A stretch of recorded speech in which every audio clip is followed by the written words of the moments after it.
Bueno, Sergio Marcuello, con el libro ya terminado y a pocos días, ¿no?, de hacer la presentación pública.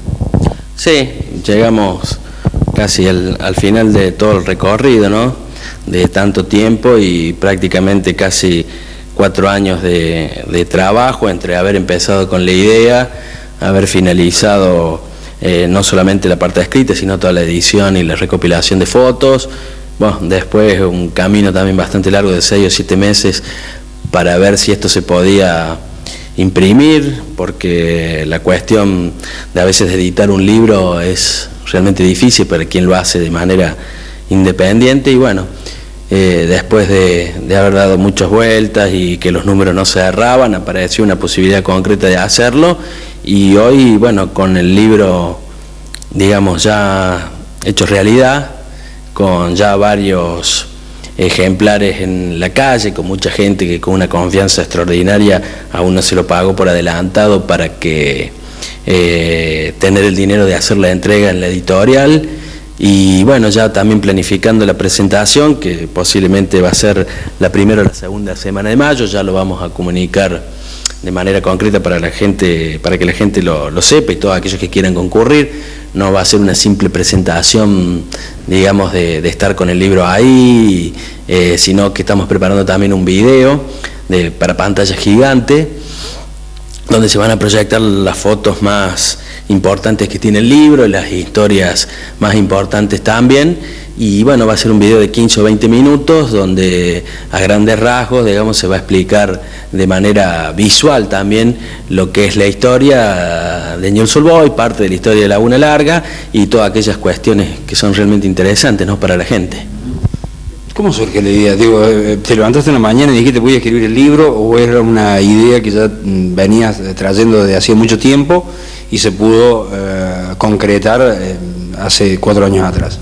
No, la idea de escribir la historia de la institución hacía muchos años que realmente me daba la vuelta a la idea por la cabeza de poderlo hacer.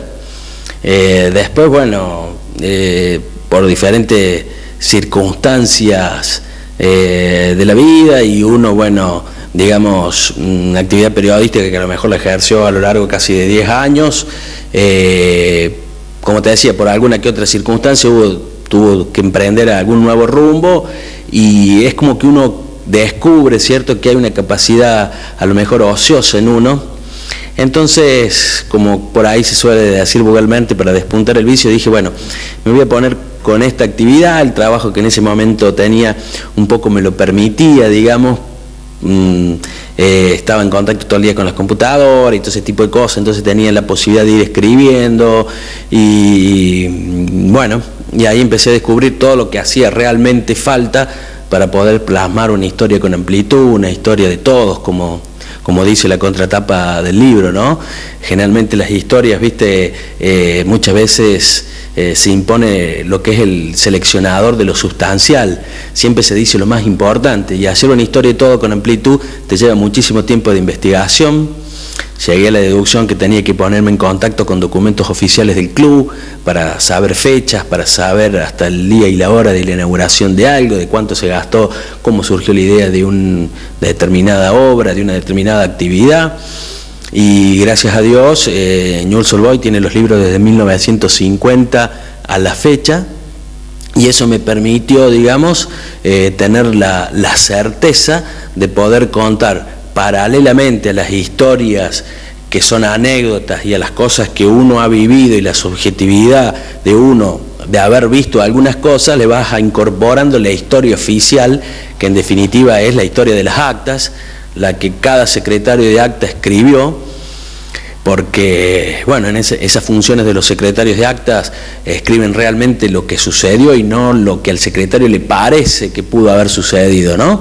Tiene que levantar toda esa charla que se dan en las reuniones, y eso fue conformando un menú donde muy pocas cosas se te escapan, y que en definitiva, después de haber leído prácticamente 2.200 actas a lo largo de 3 años, eso me ayudó muchísimo para llegar, digamos, de alguna manera a tener esta historia tratando de abarcar a la mayor cantidad de gente posible. Cuando uno no tenía el libro en las manos, pensaba que se iba a encontrar con la historia de Newell's Old Boys. Cuando uno tiene el libro y lo empieza a leer, se encuentra que está la historia de Newell's Old Boys, pero también está la historia de Laguna Larga. Incluso hay cosas que han sucedido en nuestra localidad y que no están reflejadas en otras publicaciones. O sea que también es el libro de la historia de Laguna Larga. Sí, porque te explico más o menos cómo fue surgiendo, no la idea, sino la necesidad de no sacar a la institución del contexto, tanto local, provincial como nacional. Y eso lo percibí ya de arranque, en el mismo momento de empezar a trabajar en la fundación de la institución. Porque Newell's nace como un equipo de fútbol barrial, ni siquiera como un club, digamos, no es que en un momento determinada gente dijo vamos a fundar un club. Es un equipo de fútbol para participar de campeonatos barriales. A partir de ese momento, digamos, se va generando, posterior a la conformación del equipo, la clase dirigencial. Primero como hincha acompañando ese equipo barrial y después cuando el equipo barrial va tomando forma y decide que está en condiciones a lo mejor o ve la posibilidad de fundar una institución, ya prácticamente tenía dirigentes. Y vos observas que determinado gente que empieza a ser dirigente de Newell's era una gente que por allí en la década del 40 en Laguna Larga, revisando la historia de Laguna Larga, no tenía o no había tenido gran parte de esa dirigencia demasiada injerencia en las cuestiones locales. Entonces vos empezás a percibir que abre un espectro nuevo de participación la institución a gente de una segunda línea dirigencial de la localidad. Entonces vos te remitís a cuál era el contexto nacional de ese momento en 1945-46 cuando nace el equipo de fútbol, en 1947 cuando decide ya salir a jugar zonalmente al fútbol como club Newell's Old Boys o como Newell's Old Boys de Laguna Larga. Empezás a ver que a nivel nacional se va dando un movimiento importantísimo, como las clases obreras, la gente de esa pobreza honrada que se sabía decir de aquel entonces empieza a emerger en la sociedad. Entonces también vas percibiendo que Newell's Old Boys no queda fuera del contexto nacional. O sea, Newell's Old Boys empieza a albergar en su seno gente de ese proletariado, gente trabajadora del ferrocarril, gente trabajadora del correo, digamos que va teniendo peso también a partir de una actividad gremial, a partir de una actividad mucho más organizada que se va dando en el primer gobierno fundamentalmente del general Perón.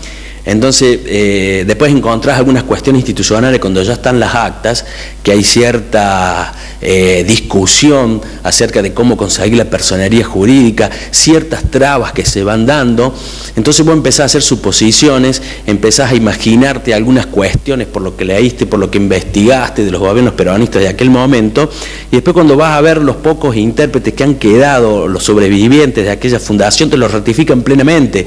O sea que es una tarea gratificante la que uno va desarrollando, porque a partir de las suposiciones, de las conjeturas que uno va haciendo, cuando vos vas y hablas con los protagonistas, los pocos que han quedado, que de esa época son 3 o 4, no mucho más de eso, te lo ratifican plenamente. El caso de José Santillán, el caso de Pirucho Boneto, el caso del mismo Dante un poco más desde la parte deportiva, estos otros 2 muchachos más desde la parte dirigencial. Y te vas a encontrar con notas que ellos mismos te ratifican que todo ese contexto político que se dio en aquel momento indudablemente repercutió en la irrupción que hace Newell's a nivel sociedad de Laguna Larga. Y bueno, después te vas encontrando también en la década del 60 con los gobiernos radicales de don Pepe Mendaña, cómo las actas reflejan sucesivas reuniones por aquel momento. Don Pepe ganó 3 elecciones en Laguna Larga, de las cuales asumió en 2 como intendente, porque una de las elecciones fueron anuladas por el gobierno nacional, porque bueno, había una fuerte persecución, digamos, en el radicalismo de aquel momento, por divisiones del radicalismo y todo ese tipo de cosas, y en los gobiernos municipales de don Pepe, digamos, ya sea en el de Frondizi y en el de Ilia posteriormente, vos te das cuenta cómo las actas empiezan a reflejar sucesivas reuniones de comisiones municipales, de comisiones locales, con la finalidad de hacer una sola institución. en Laguna Larga, a un área de esfuerzo entre centro, ñul, esportivo, asociaciones culturales. Entonces decís, pucha, ¿por qué se puede haber dado esto? Y te encontrás con un gobierno radical de aquel entonces como el de Don Pepe, que indudablemente escribió la historia de Laguna Larga, que le dio un sentido muy localista a la gestión. Yo digo ahí que Don Pepe siempre transmitió ese afán de que el habitante de Laguna Larga se sintiera realmente orgulloso de habitar esta región. Y todas esas comisiones municipales, bueno, que trataron de juntarse para llegar a fusionar las instituciones, fueron producto de una política municipal tendiente a lograr ese tipo de cuestiones. Entonces inevitablemente tenés que referirte a cuáles fueron las características de la gestión de Mendaña. Si el club te lo está reflejando en algunos aspectos, entonces vos lo haces mucho más amplio para que la gente también de alguna manera tenga un pantallazo de lo que fue el contexto social de Laguna Larga por aquel entonces. Sergio, ¿por qué se llama Newell's Old Boys? ¿De dónde surge el nombre? ¿Por qué se adopta el nombre de Newell's Old Boys? Bueno, mira, en realidad, o sea, la historia está contada como una anécdota porque, digamos, la adopción del nombre es anterior a la fundación del club. Digamos, en Laguna Larga, legalmente constituido como club, estaba el Club Esportivo desde el año 1930. Esportivo es fundado el 1 de mayo de 1930, con Don Romero Díaz como su primer presidente, digamos. ¿Qué hace Esportivo? Se suma a los campeonatos zonales que se hacían por aquel entonces, porque el fútbol antes de la fundación de la liga se hacían especie de campeonatos relámpago todos los domingos. Empezaban a la mañana, terminaban cayendo la tarde y, digamos, por eliminación en partidos de 15, 20, 25 minutos según la cantidad de equipos que se inscribían, y bueno, todos los domingos había un campeón, digamos, de determinado torneo. Cuando llegaba el verano y esa actividad, digamos, por la misma época y por el calor, paraba para recién empezar al año siguiente, Esportivo a la vez hacía campeonatos barriales con el afán, lógicamente, de conseguir fondos y que siguiese existiendo el deporte de fútbol durante el verano. Allí se dividía el pueblo en 4, como se hacía después en la década del 70 para las Olimpiadas. El barrio de Esportivo tenía un equipo barrial que se llamaba Rosario Central, el barrio Vélez Sarsfield, el actual barrio Vélez Sarsfield, que en realidad se tomaba en aquella época de la estación de servicio eso para atrás, que no había mucho más que la estación de servicio y algunos ranchos más que todo diseminados por toda esa zona. Ese barrio había adoptado el nombre de Chacarita. El barrio del Matadero, popularmente denominado, porque estaba el Matadero allí del año 1922, se había creado, entonces ese se llamaba el barrio del Matadero, ese era el barrio de estudiantes. Y el barrio, digamos, que quedaba, que después con el tiempo en las Olimpiadas fue el barrio Olimpia, digamos, que es el del cementerio hasta las vías, por la zona sur, era un barrio que, digamos, estaba muy poco desarrollado en la década del 40, tenía muy poquitas casas, era el barrio menos poblado del pueblo, y esto hizo que no tuviese equipo barrial. Entonces chicos que jugaban para Chacarita y estudiantes deciden formar el 4º equipo para que los campeonatos pudiesen hacerse a manera de cuadrangular. Entonces ellos, como los otros equipos tenían nombres reconocidos a nivel nacional, estábamos hablando de Rosario Central, de Chacarita, de estudiantes, ellos deciden mandar notas a todos los clubes de AFA. Digamos, si alguno respondía y mandaba las camisetas que ellos pedían, adoptaban ese nombre. En realidad, ningún club se hizo eco, nadie mandó nada, y después, circunstancialmente, en la fonda de Mesano, que se llamaba, que es el actual Bar Oldani, ahora Bar Casoli, digamos, allí, como era una fonda y había hospedaje al mismo tiempo, un viajante de Rosario sabía venir a recorrer el pueblo, levantaba los pedidos de los comercios locales, y desde Rosario luego por el tren llegaban las encomiendas y los comercios iban a buscar las encomiendas con lo que habían comprado. Estos viajantes se internaban en Laguna Larga, 3, 4, 5 días, hacía un recorrido, y resulta ser que este hombre formaba parte de la comisión de Newell's Old Boys de Rosario. Aldo Mesano, que era el propietario de esa fonda, le avisa a Dante Boneto y a Hugo Pipino, les dice que hay un comerciante allí perteneciente al club de Newell's Old Boys de Rosario, que si quieren venir, que él a lo mejor gestionaba un juego de camiseta. La cuestión que ellos hacen la nota se hace en la casa Sagués, Dante la lleva, se la entrega al comisionista, digamos, a este comerciante, y después a los 15 o 20 días llega desde Newell's Old Boys de Rosario un juego de camiseta con pantalones con los colores rojo y negro. Ahora, ¿por qué se llama Newell's? En definitiva, Newell's adopta el nombre de Newell's de Rosario, pero Newell's de Rosario se llama así por Isaac Newell's en definitiva, que es el nombre de una persona, un inmigrante británico que llega en 1869 a Rosario, proveniente de Inglaterra. Casualmente el año que este inmigrante británico llega a Rosario es el año de la fundación de Laguna Larga, 1869. Él en Rosario crea un colegio, con orientación británica, un colegio comercial, donde además del idioma, porque se enseñaba, si bien el colegio se practicaba el castellano, lógicamente se practicaba el idioma inglés, y a la vez la actividad deportiva por excelencia que tenía este colegio comercial era el balompié o el fútbol, que era por aquel entonces prácticamente desconocido en las márgenes del Plata, ¿no? En la zona del Río de la Plata. Entonces, bueno, este hombre va creando su propio equipo de fútbol con los alumnos del colegio, y esos mismos alumnos con el tiempo fundan el club Newell's Old Boys de Rosario. O sea, en reconocimiento al viejo, que era el profesor y creador, le ponen Newell's Old Boys, que quiere decir los viejos muchachos de Newell's. O sea, Newell's es un apellido de una persona. Como Newell's Old Boys de Laguna Larga luego lo adopta, de allí queda el nombre, ¿no? Nombre que en la década del 50 peligró. Casi que se pierde el nombre de Newell's. Exactamente, y fíjate vos la curiosidad, y volvemos a lo que hablamos al principio. Newell's, cuando arranca ya debidamente constituido en el 49, en realidad Newell's, como Club Atlético y Biblioteca Newell's Old Boys, se funda en el 50, 1 de enero de 1950, que es el primer acta que se hace de asamblea, digamos. Anteriormente, en el 49, se funda como Club Atlético Newell's Old Boys. En el 50, al tener cierta formalidad, la primera reunión de asociados, digamos, se le pone biblioteca. Y la biblioteca, ¿por qué se llama biblioteca? Porque en aquella época, inspecciones jurídicas, sociedades anónimas se llamaba por entonces, te daba determinadas fórmulas de siglas para que se llamaran las instituciones. Por eso los clubes generalmente se llaman Club Atlético, Deportivo y Cultural.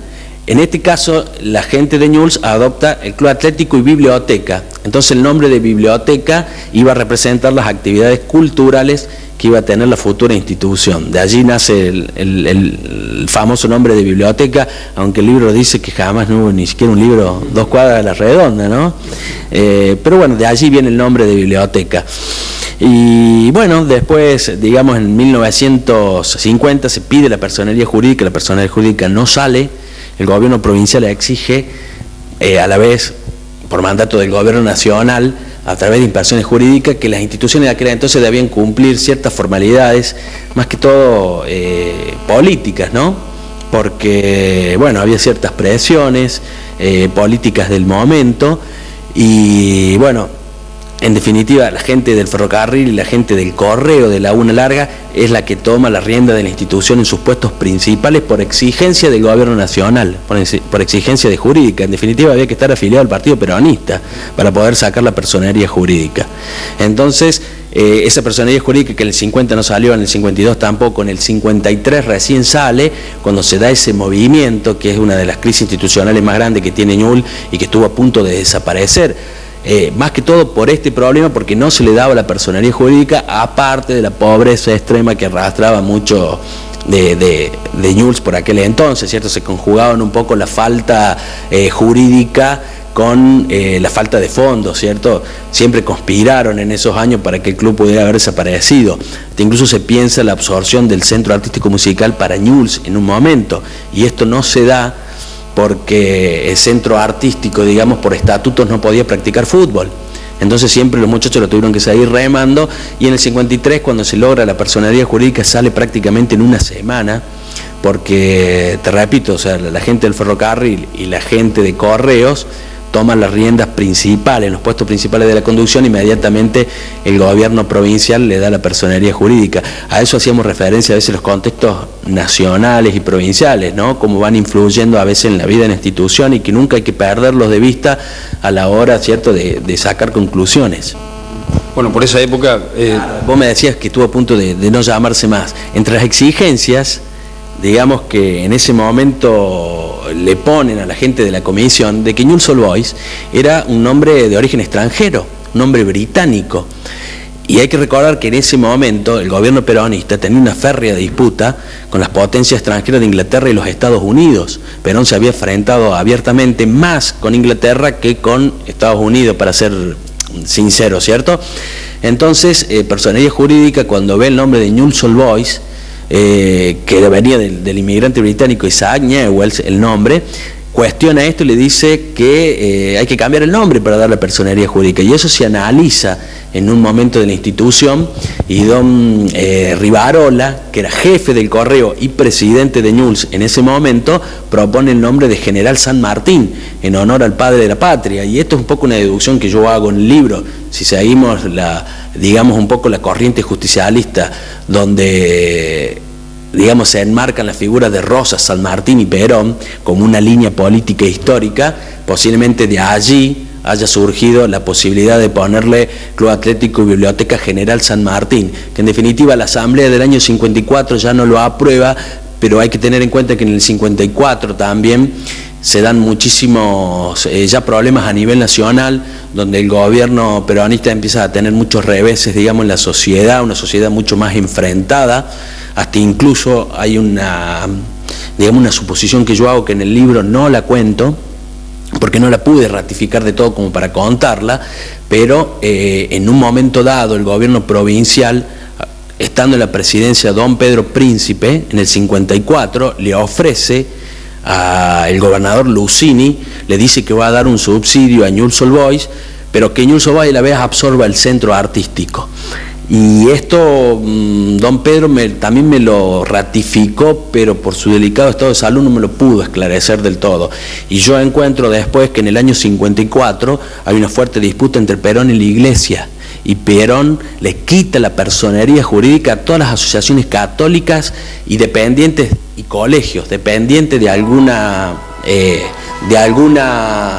manera de la Iglesia.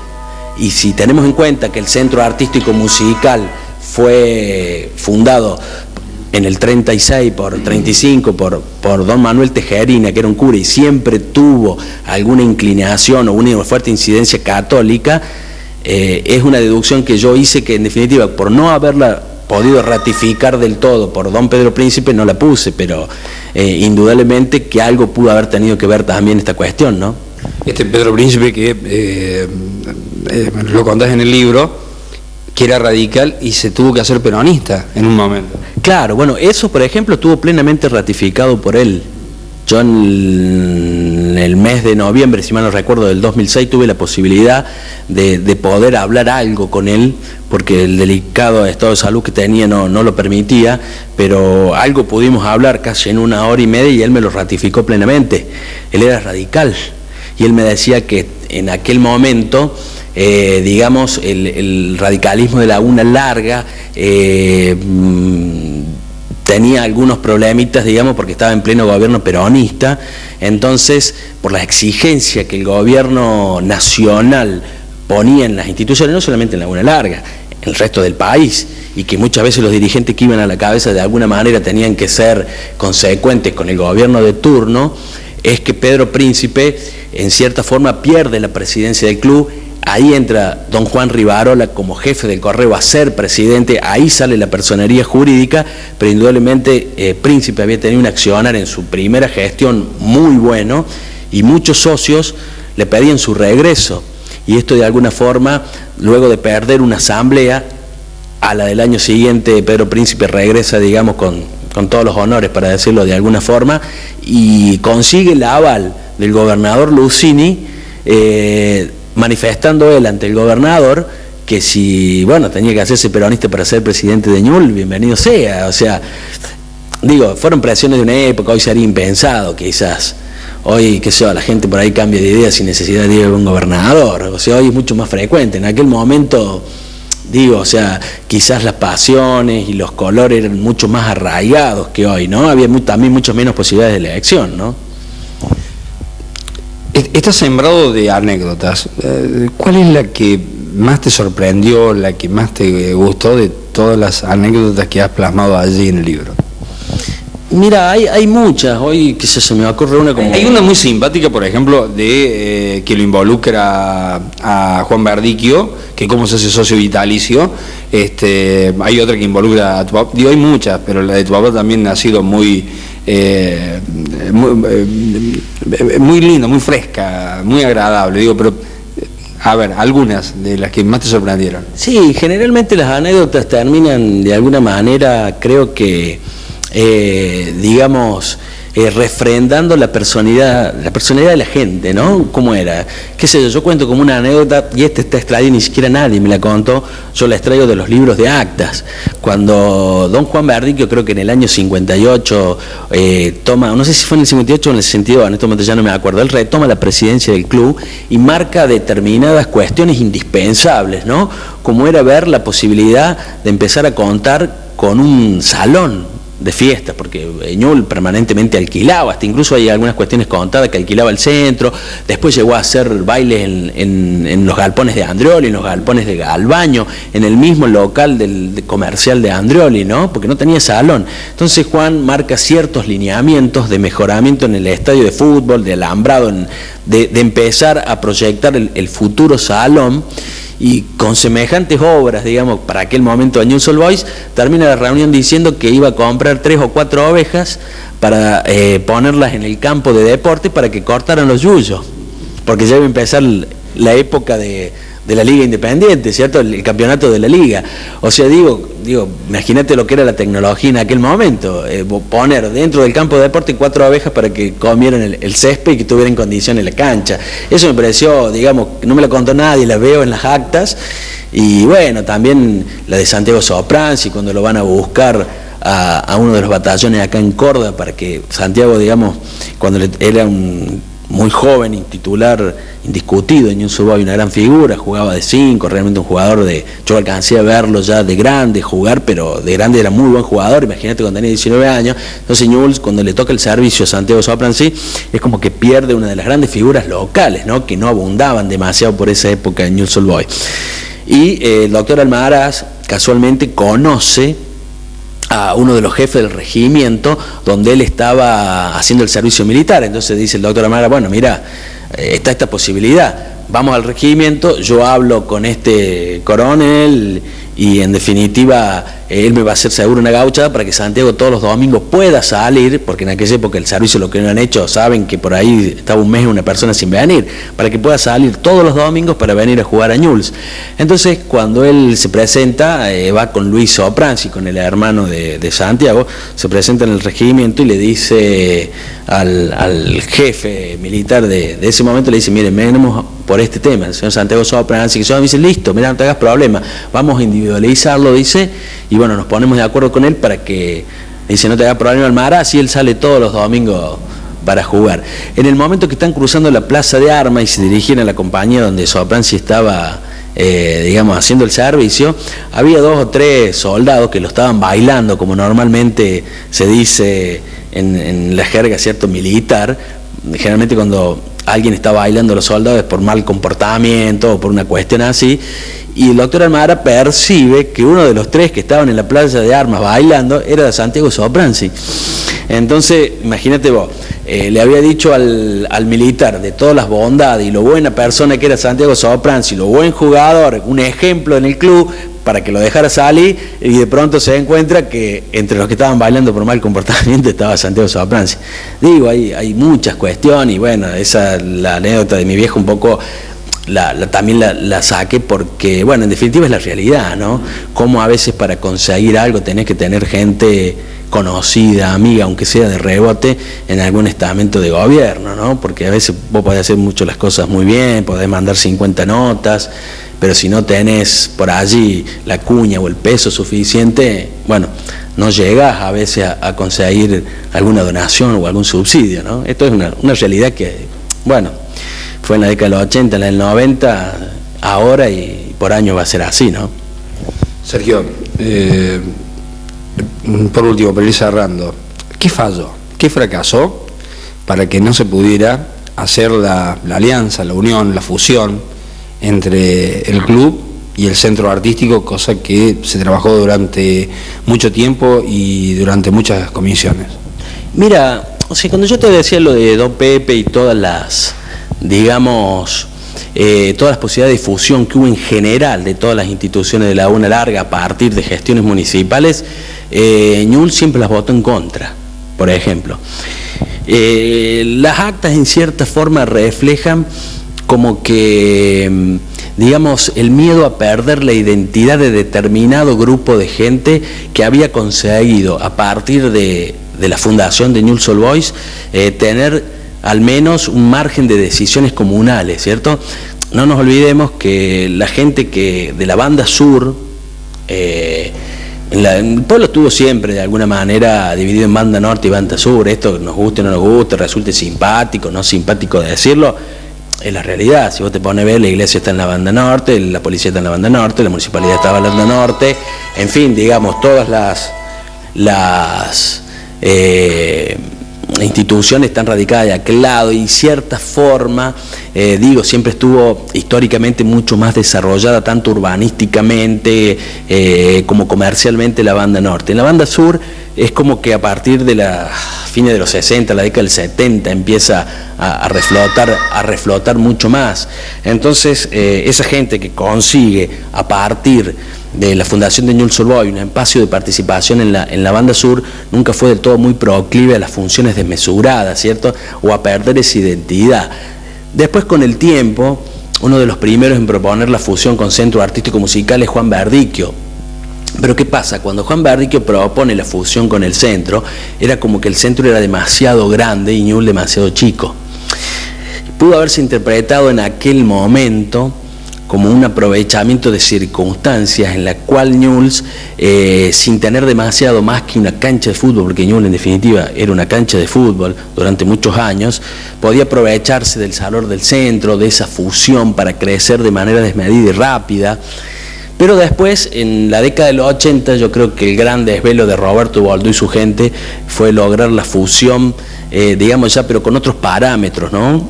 Creo que una visión de futuro, porque Newell's, las circunstancias ya eran muy diferentes a la de la década del 60. En la década de los 80, Newell's, a partir del ingreso, digamos, de esa dirigencia que yo en el capítulo pongo, la gloriosa dirigencia de los años 80, va, digamos, de alguna manera desafiando muchas convenciones de la época. Es una dirigencia que de alguna manera se abre paso dentro del poder político de Laguna Larga y, bueno, de alguna forma va gestando un crecimiento en el club que hace que las circunstancias de fusión con Centro Artístico Musical ya sean diferentes. Newell's era un club en pleno ascenso y el centro era como una especie ya de club, digamos, que venía de algunos años, no sé si decirlo ya de estancamiento, pero digo, gran parte de la dirigencia se había volcado más que todo también un poco por la pasión de la camiseta a Newell's Old Boys. Entonces las posibilidades de fusión fueron distintas. Newell's ya tenía su salón muy avanzado, estaba a punto de ser terminado, había proyectos de comprar los terrenos de al lado, de llevar la cancha allá, los carnavales con una explosión fabulosa a partir de 1982, cuando empiezan a llegar las comparsas de Corrientes, o sea, el contexto social, político, institucional ya era distinto. Entonces el centro, que en un principio siempre le había escapado un poco también a las fusiones, es como que en la década de los 80 y el principio de los 90 está un poco más de acuerdo en fusionarse. Y bueno, la idea en definitiva era toda la parte del centro que quedara como para todas las actividades culturales y sociales, y en Newell's Old Boys hacer toda la actividad deportiva.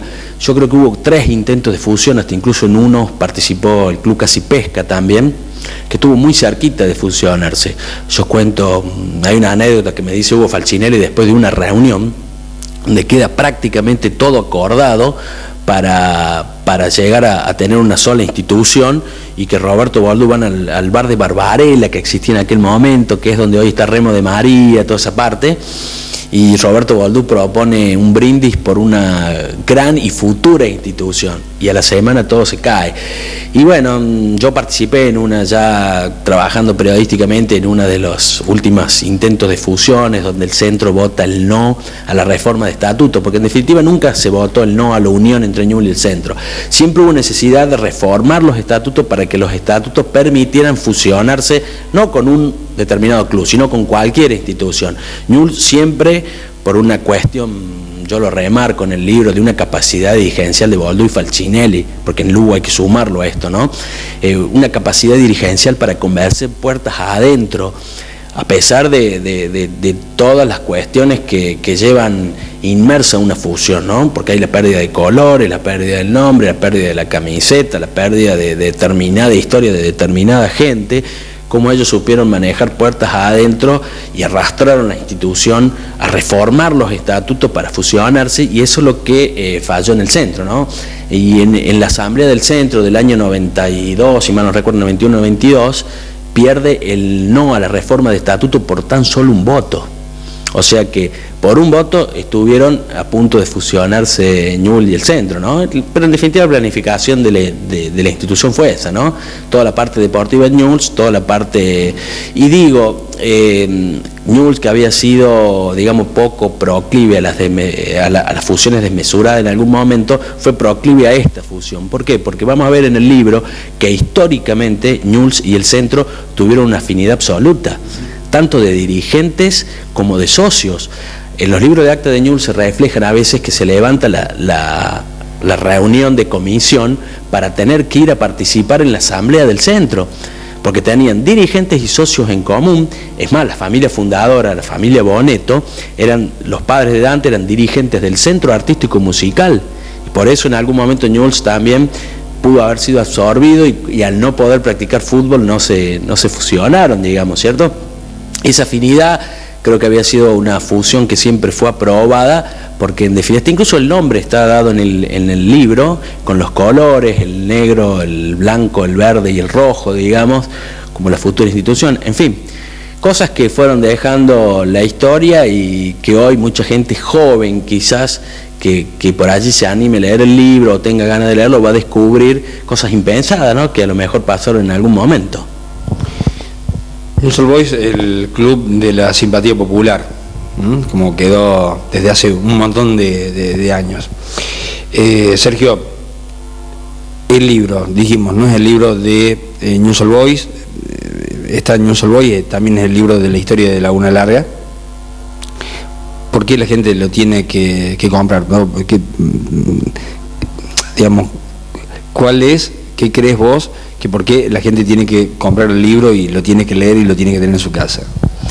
Bueno, o sea, el hincha de Ñuble es como que no muchos clubes, creo, y esto no es a nivel local, estamos hablando a nivel nacional, por allí pueden darse el lujo de tener una historia plasmada, no solamente en lo deportivo, porque yo he visto muchas historias de clubes que están los mejores equipos de todas las décadas, con las fotos, con las formaciones, con los campeonatos que se ganaron, con los resultados, y escapan, digamos, a lo que es la cuestión dirigencial, quiénes fueron sus presidentes, quiénes fueron las obras más importantes. Solo por ahí se hace mención a la construcción del estadio de fútbol y nada más. O sea, el libro de Ñul está, digamos, de alguna forma abarcando toda una actividad, no solamente de Ñul, sino de Laguna Larga a lo largo de muchas décadas, y creo que puede ser un orgullo para el hincha de Ñuble tener el libro de su institución, la historia de su club en su casa, digamos, ¿cierto? Y de conocer algunas cosas. Y para el resto en general, la gente que le gusta leer, interiorizarse, informarse de lo que pudo haber sucedido, digo lo que pudo haber sucedido, lo aclaro en el libro, ¿cierto? La verdad absoluta en esto no la tiene nadie, uno va contando vivencias de la gente, va unando relatos, va sacando conclusiones. Bueno, toda la gente que por allí guste de la lectura, o guste de tener un documento histórico, que no hay muchos en Laguna Larga, porque hay que ser sinceros, en Laguna Larga no hay muchos documentos donde nos hablen de la historia de las instituciones y este tipo de cosas, bueno, que quiera tenerlo. Yo sé que esto es una actividad, digamos, que uno no la hace con un fin de lucro, o sea, nadie pierde 4 años para ver si el día de mañana uno puede tener un provecho comercial. Uno lo hace, digamos, por aportar algo, por brindarle algo a la localidad, algo que uno a lo mejor se ha sentido en algún momento con la capacidad de poderlo hacer, con el tiempo y con las ganas fundamentalmente de poderlo hacer. O sea que todos aquellos que lo quieran tener, bueno, esto ya ha estado un poco hablado con el club, también pasando determinado número de ventas de club que nos permitan financiar el proyecto de venta de libros. El club va a recibir una parte de esa venta también, si se supera una cantidad que nos permita haber podido financiar el proyecto, que fue muy costoso, muy costoso. En fin, esos serían fundamentalmente los motivos, y a lo mejor ese incentivo que uno le da de que el libro se venda lo impulse para poder hacer otras cosas ya más a nivel Laguna Larga, poder contar otras historias, y todo depende también del éxito que vos tengas, porque eso, digamos, el sustento económico en esto, cuando uno lo hace de manera particular o independiente, es indispensable, ¿cierto? Vos vas a ver que el libro apenas tiene una mención municipal, digamos, no ha tenido un apoyo provincial, ni de una agencia de deporte, ni una agencia de cultura. O sea, ha sido un proyecto financiado por algunos socios, digamos, con ganas de colaborar, con algunos comercios locales, con venta anticipada, en fin, se ha tratado de agotar todas esas instancias para que la cosa no se cayera, ¿no? Y con respecto al Club de la Simpatía Popular, ¿no? Digamos, cómo ha perdurado en el tiempo eso, ¿no? Los recordadores, los primeros dirigentes del club dicen que este apodo de Newell's Old Boys, el Club de la Simpatía Popular, se lo pusieron el Negro Holguín y Roberto Ortiz, si mal no recuerdo, cuando venían a la pista de Boulevard Rosario, que es la actual calle General Paz. Dice que allí estos locutores que venían frecuentemente a animar los bailables que se hacían en ese lugar, siempre decían: estamos acá en el Newell's, el Club de la Simpatía Popular. Y algunos de los que iban a los bailes nos decían que esto un poco surgió porque estos locutores percibían que en esa pista la gente no necesitaba vestir de saco y corbata. Fíjate vos lo que eran las formalidades de la época, estamos hablando de 1952, 53, 54. Decían que muchos iban del Pargata a bailar, y eso de ellos les llamó la atención y lo identificaron como Club de la Simpatía Popular, que a pesar de los años y después del club haberse trasladado a San Juan y San Martín en toda su actividad en aquel lugar, y hasta incluso con la dirigencia del año 80, que se puede ya ver como una dirigencia que produce un quiebre importante, si bien se refinaron los usos y costumbres del club, ese sentimiento popular nunca se perdió, ¿no?